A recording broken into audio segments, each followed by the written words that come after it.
Welcome to Careers in Discovery, your window into the world of biotech leaders. On each episode, we interview the industry's leading executives to understand how they built their careers, what they've learned along the way, and the advice they'd give to their younger selves.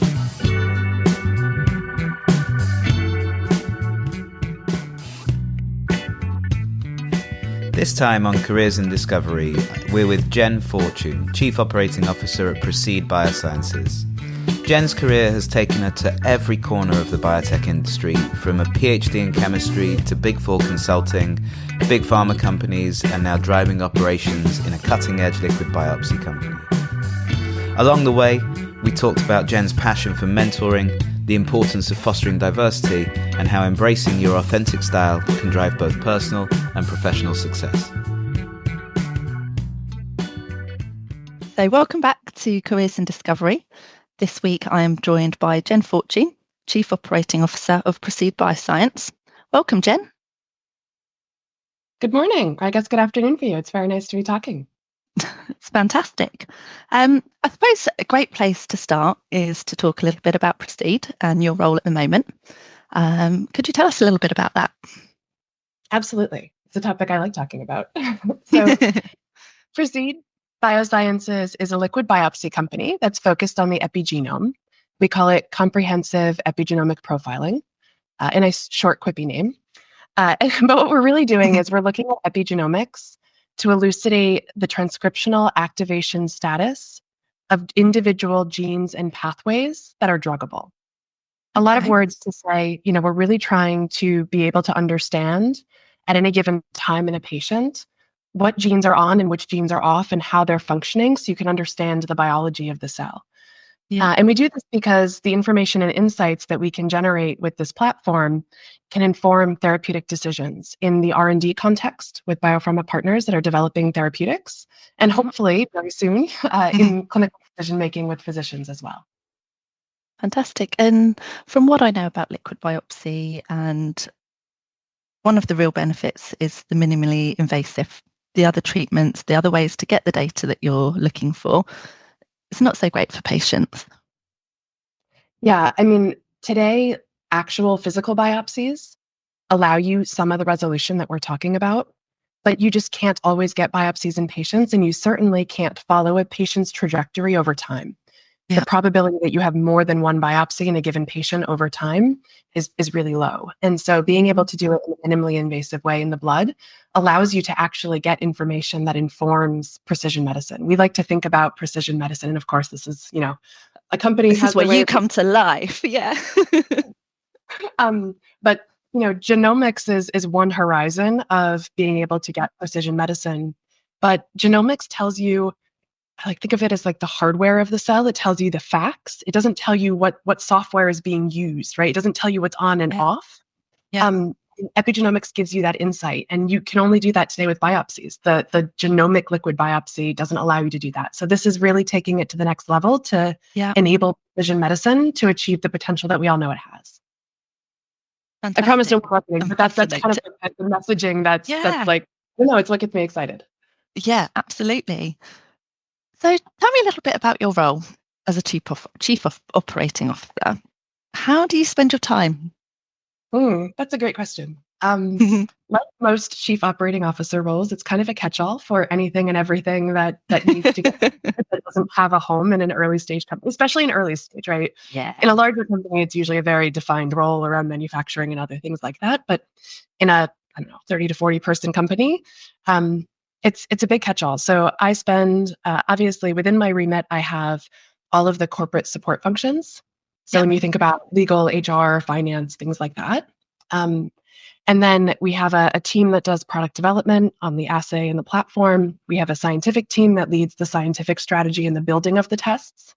Yeah. But then, we have a clinical lab that's being built that is my responsibility. And also, ways of working in an organization, how we are productive, how we prioritize and project manage everything we're doing, how we fix anything that pops up that's unexpected, and things like early regulatory strategy, early quality, those types of things until we build out a full-scale organization fall within my remit as well. Yeah. So very much the person and the team who gets everything moving, keeps everyone working to the same goal and the same mission and making it happen.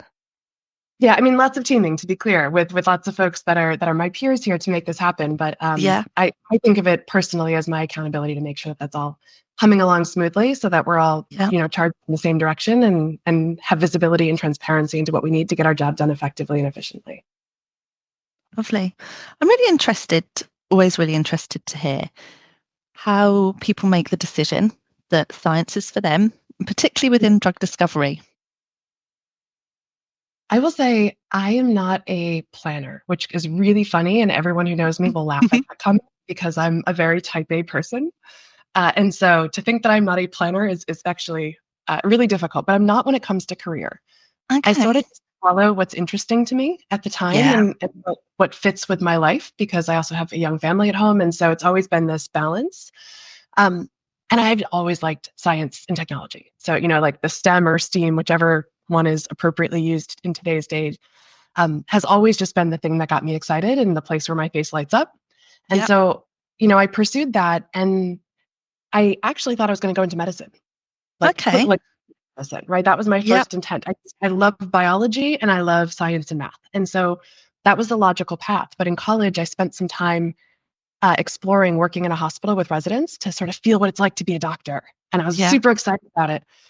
But I realized the things I got most excited about were when patients came in and they hadn't responded the way they were supposed to, or when they came in with something that nobody understood. And I thought it's probably a terrible career choice to go into a field where you're hoping every day for things that are wrong, and maybe that shouldn't be what I do. And maybe I should work on understanding the biology and the science. And so that's what sent me to grad school in chemistry as opposed to med school, which was my original plan if I had a plan.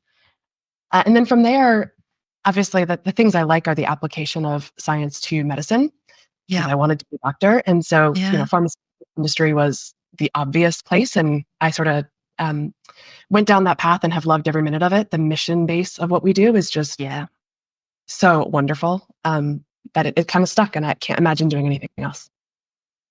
And that problem-solving element that drives you, that sounds really formative through your career choices. Yeah, I mean, I think, when I left, I went to grad school, didn't know exactly what I was going to do, to this not a planner thing. I just sort of liked science. Let's go to grad school. It doesn't actually, in the US, it didn't cost any money to go. And so I was like, great, I'll learn what I want to do. I knew a couple of years in, I wasn't going to be an academic researcher. That was pretty clear to me. But I also wasn't jazzed about the idea of going into a biopharma company and working at the bench as a scientist. It just didn't call to me. The pace of science is really slow. And I'm just not that way, to your point on like this problem solving in the minutia on a really slow time scale also didn't quite do it for me. And so that's why I actually transitioned into consulting as a way to learn the business side of what we do in medicine, and thought it was just, something I can do with a PhD that could be interesting, and I'd figure it out after that, and stayed way longer than I thought I would, because I just got to see so many creative, challenging problems all the time and just constantly learn. And so this like constant growth and constant new challenges and complicated questions that aren't easy to solve has sort of driven all of my choices from then on.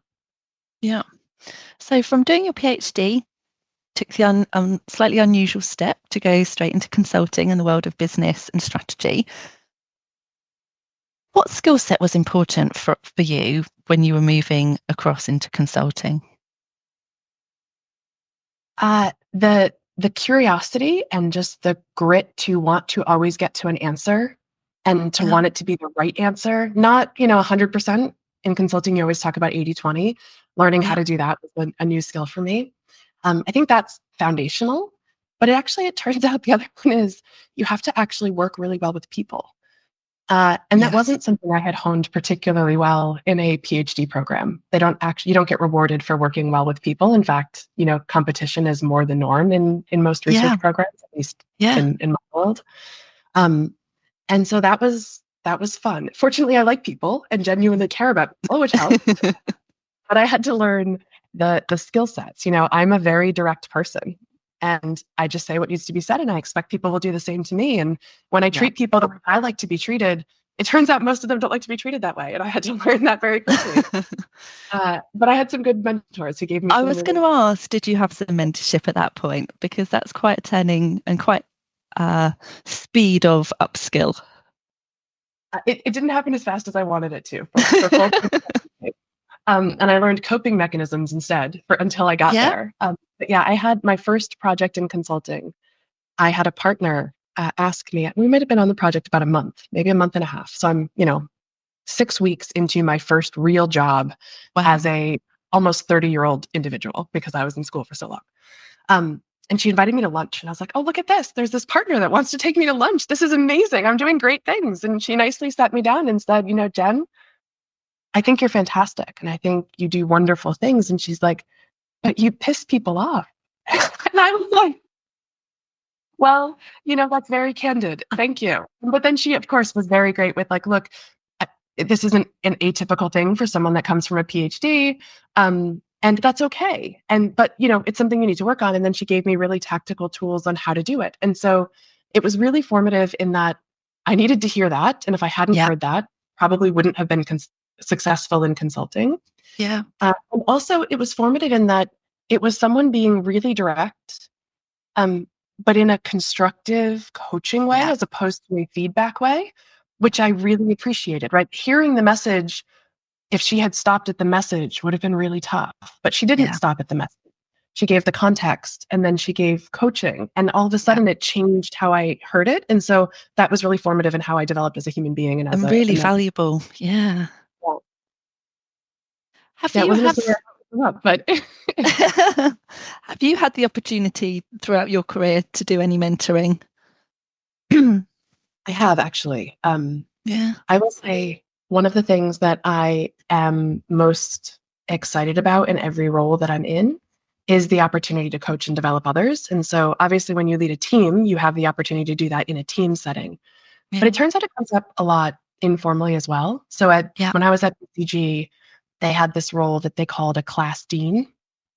And it was basically a new cohort of PhD students, because there's a couple in every consulting. They had to expand outside of the MBA ranks to meet the business needs. But what we found in consulting is that they either like sink or swim, or like sail. I don't know the exact expression, but either they do phenomenally well or they really struggle. And we found that putting a person that they feel like is their person, who's not their boss and doesn't have any responsibility for feedback or promotions or anything else, was really valuable. And so I was the class dean for a cohort that was 7 women and 1 man that year of PhD students, which was amazing. Wow, that's incredible diversity. It was amazing for that group. I mean, I think the class was still barely 50-50, but the PhD cohort in that office was amazing. And actually, they're some of my closest friends today, even though they were 4 or 5 years behind me. And they still call for, like, anytime they're thinking about career advice, they still call and they'll just say, like, what would Jen do? And I laugh and I smile because it's hysterical.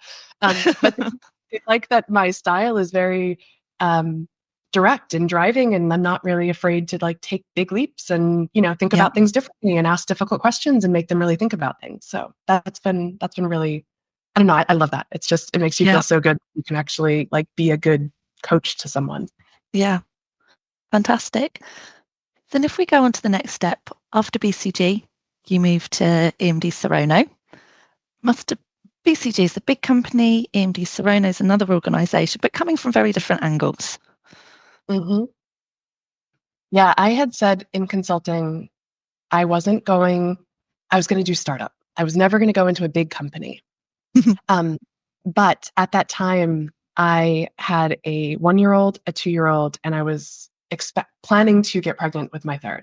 Wow. And I said, I don't think I can do startup right now. Like I can't do consulting anymore. I need a different change. And I want to be in a company and be responsible for actually driving and getting stuff done. But I don't think I can do startup. And I live very close to EMD Serono, it turns out. And I had done some consulting work with them.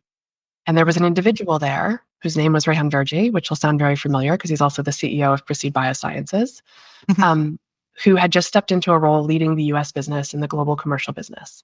And I had done my last project with them on a launch readiness assessment for one of the lead products that was going to be launching in the US business. And when I said I was leaving, he reached out about a role supporting him to drive the launches in the US market over the next couple of years. And I said, I mean, that sounds really cool. I can't everybody wants to launch products in pharma, right? If you've done any work in commercial, that's what you want to do. Yep. And I knew him, and he is a brilliant person who is really driven and sets an exceptionally high bar. And so I knew I would just learn a ton in addition to having real impact at the beginning. And so that's how I ended up at EMD Cerno, which was Wow. a really great transition. Although I also had, that learning I talked about going from PhD to consulting. It turns out that there's similar learning going from consulting to in a company, because you're not an advisor and you don't get to walk away. So when you do things that push people harder than they want to be pushed to get them to do stuff on timelines that the project sponsor is asking you to do, you don't have to live with that because you walk away at the end. In an organization, when you do the same thing, you have to figure out how to manage that after the fact. Nowhere to hide. There was a bit more learning on that, which was, again, really, really great. But something I hadn't expected quite as strongly, but it was a really fun transition. And I suppose the natural next step would be to talk about how you ended up with Precede, but now I know a little bit more about why you joined EMD, I can kind of guess the answer here. Yeah, when I left EMD, we had launched a couple products, and there wasn't a ton of products in the queue, and I really had that itch to do startup. And so I went to Flagship and spent a couple years there with Jeff von Maltzen, who's a terrific innovator and entrepreneur. But in the background, Rahan had never gone very far away, and he was Precede Biosciences behind the scenes. And so about a year before I left Flagship, he had started asking me a little bit about, would you have interest in coming over to be the chief operating officer here? And I wasn't at the beginning, right? I was learning a ton and really enjoying the Flagship world, but there came a really natural transition point to either take on another project at Flagship or transition. And one of the mantras I've had is I love following amazing people, and Jeff von Maltzen is amazing. Rahan is amazing. And so it was two great choices. And ultimately, what I prioritized was Flagship is super bold, creative exploration of really early stage science, which is what I thought I wanted. And I loved learning it. It turns out I'm not built for that early of science. It's just, it's where I add the most value. I add the most value when you're thinking about the strategy and the phasing and the timing and early stage. Once that pace is a bit quicker. It's not even the pace. It's just you're so far away from anything except proving science in the first 3 or 4 years of a startup therapeutic company. A startup diagnostic company is revenue generating. In while you're building things, right? And so it's like a fundamentally different place, and it's just a better fit with how I'm built as a person. Okay. So if we look back at your career, what have been the key learns, the takeaways?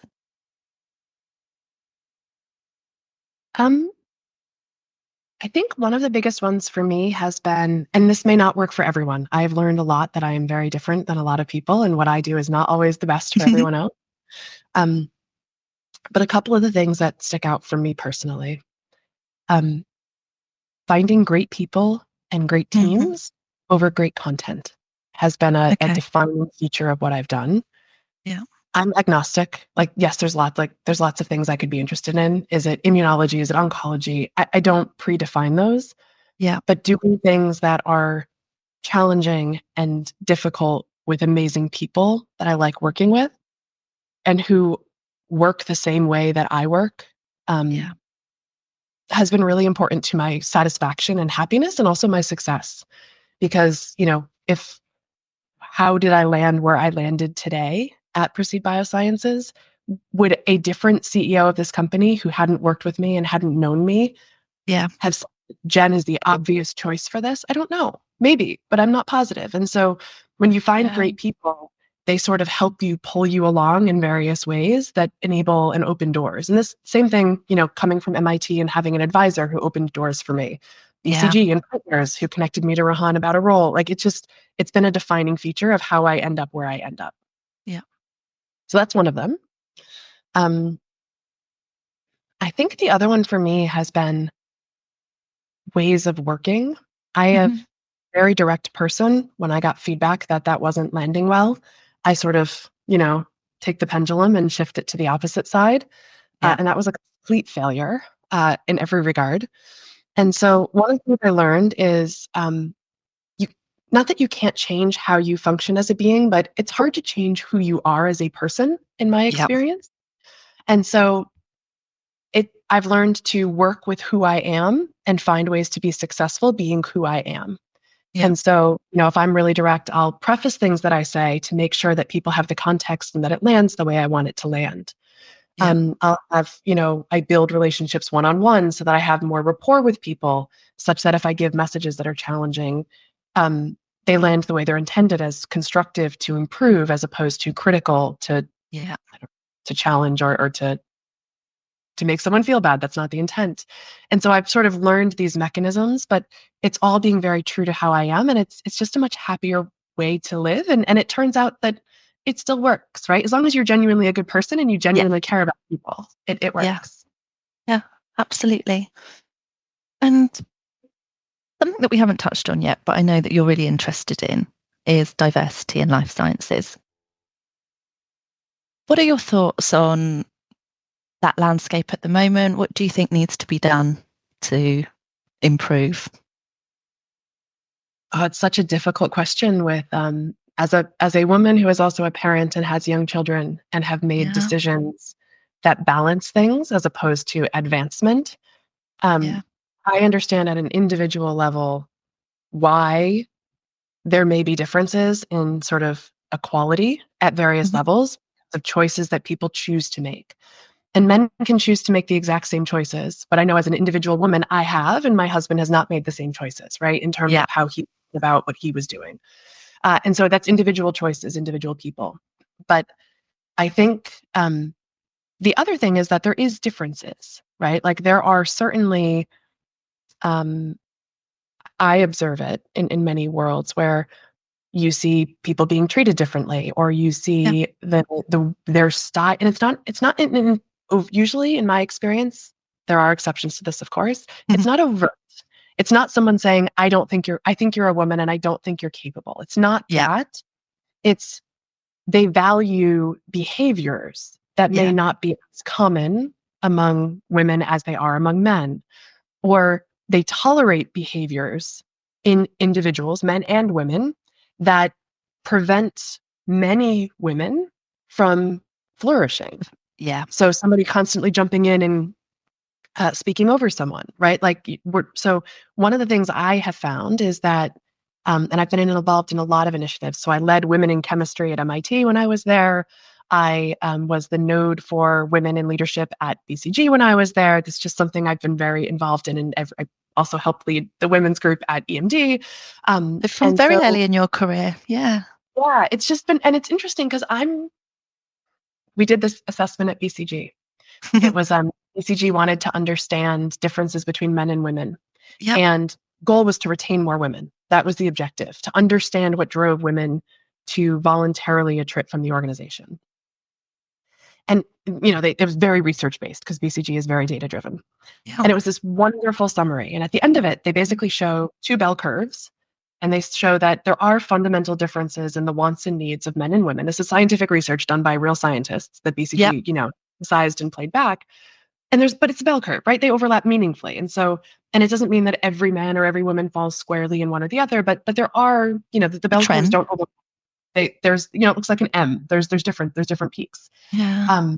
And, I walked away from it saying, oh, I'm a man, right? Like that was well, very squarely, it's the tail that falls on the male dominated side was where I landed. So I found it really interesting that I kept finding myself in these women in leadership roles.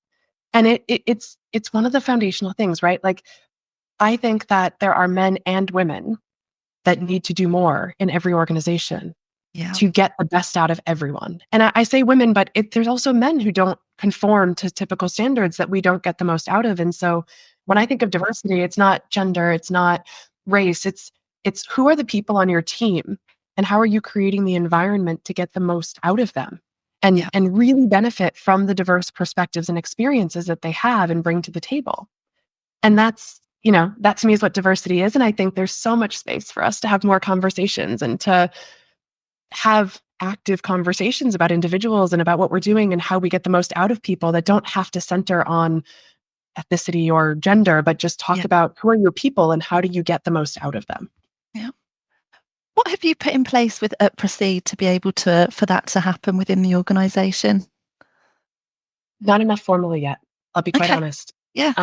Company as small as we are, there's a lot more informal, but I have been having conversations lately with folks about setting up, and again, I do it based on gender just because that's easy to do, but a sort of like women's meeting once a month to just hear what people are saying. But actually, I take that back. We did actually implement something recently that will help. We have we implemented a culture committee. Okay. And so, some of that is like the social side of culture in an organization. Yeah. But the other side of it is ways of working and how we think about what's working and what's not working. And as part of that, we're still defining the focus areas to kick off in 2025. But, one of the things I want to capture there is, are we getting the most out of our team and are we hearing all the voices? And that we'll start to get there a little bit. It won't be perfect, but it's a good step for a 30 to 40 person company. Yeah, absolutely. And it enables you to keep the vision and the mission real for the journey that you're on. Exactly.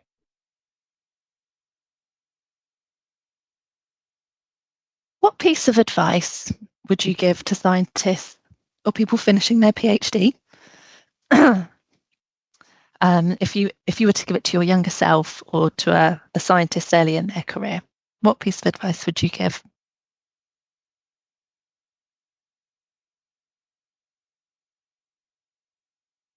I'm just thinking. There's so many things. You're allowed to think. Yeah.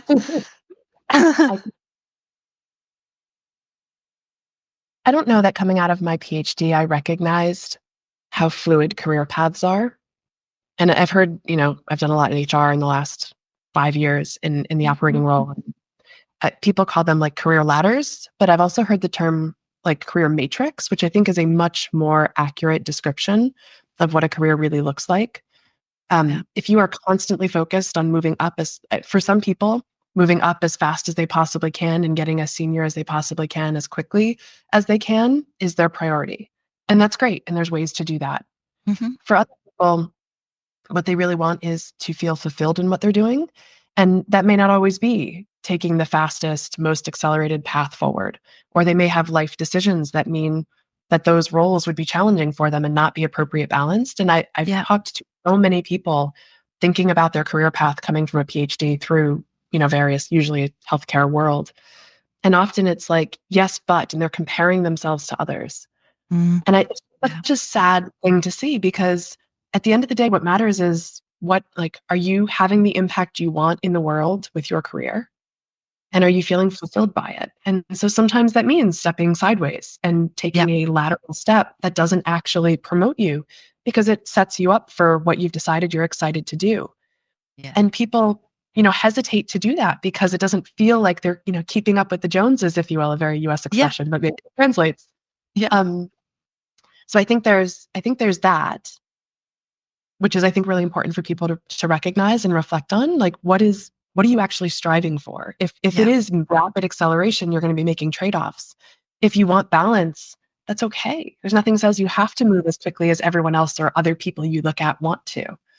Yeah. And recognizing that by learning new skills, by taking a side step, is just as valuable as moving up, especially when you get to leadership positions. Having the collective skills is often much needed if your aim is to work in a small biotech. Exactly. And it's almost like going slow to go fast. It's something that our CSO uses as a tagline a lot, which I really love. But in the career development context, it's true. You're going a bit slower here, but the collective value of your learning will make you so much more successful at what you're doing that your ability to scale at that point will be higher should you so choose to. Yeah. But it's also okay for people to not have that ambition. As a COO, people ask, when do you want to be a CEO?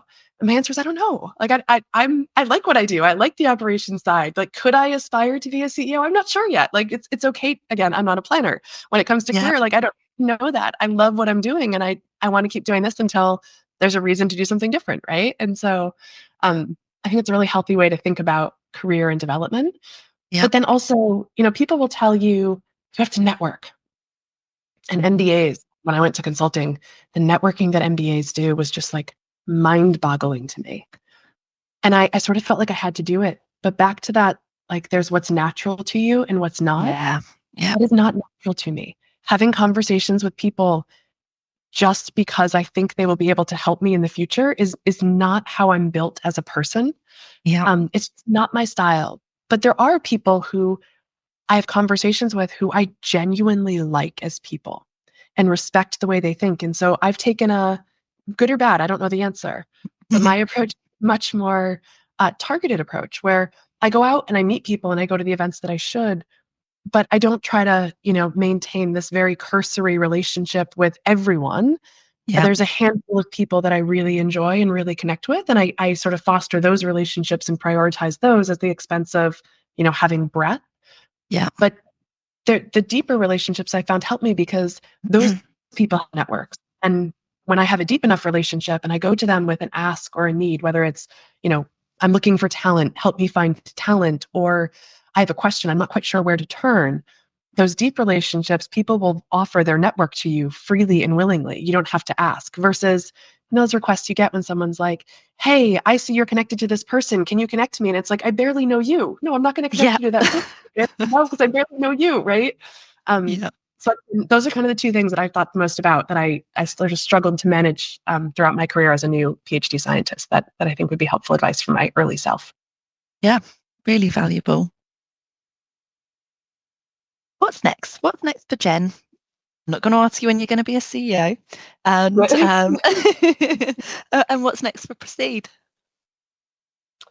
The Precede one, what's next for Jen is continuing to Can I just say, I love the smile that comes on your face when we start talking about Precede. The passion just radiates from you. I mean, it's such a fun place.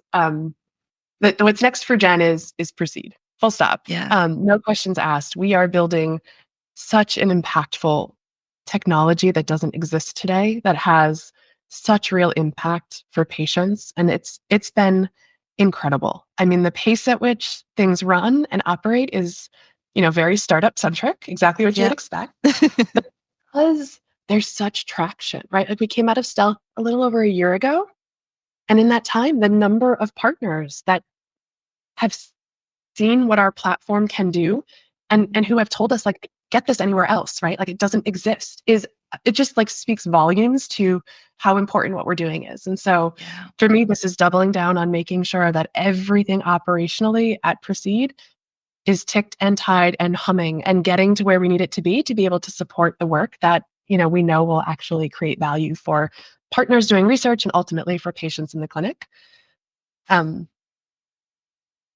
Yeah, maybe a little bit more fun in regulatory world. That feels like it's in the cards for me, whether I want to or not. It's another string to add to the bow. Yeah, exactly. That like going broad piece, right? Like, sometimes you pick up new depth.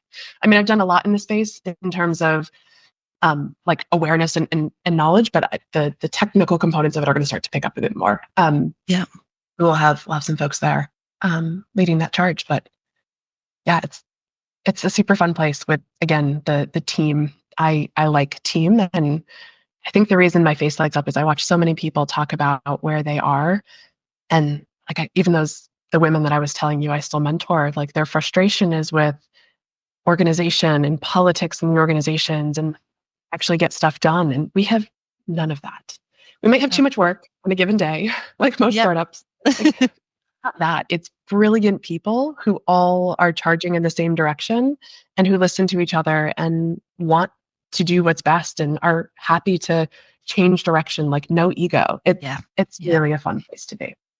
Yeah. And that ability to pivot and that ability to pull together, I'm sure, will no doubt make you and the business a huge success, and exciting times for next year. Yeah. That's the path we're on, which should be super fun.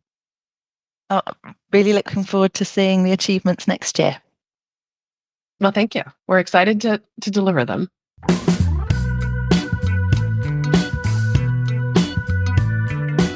Thanks for listening.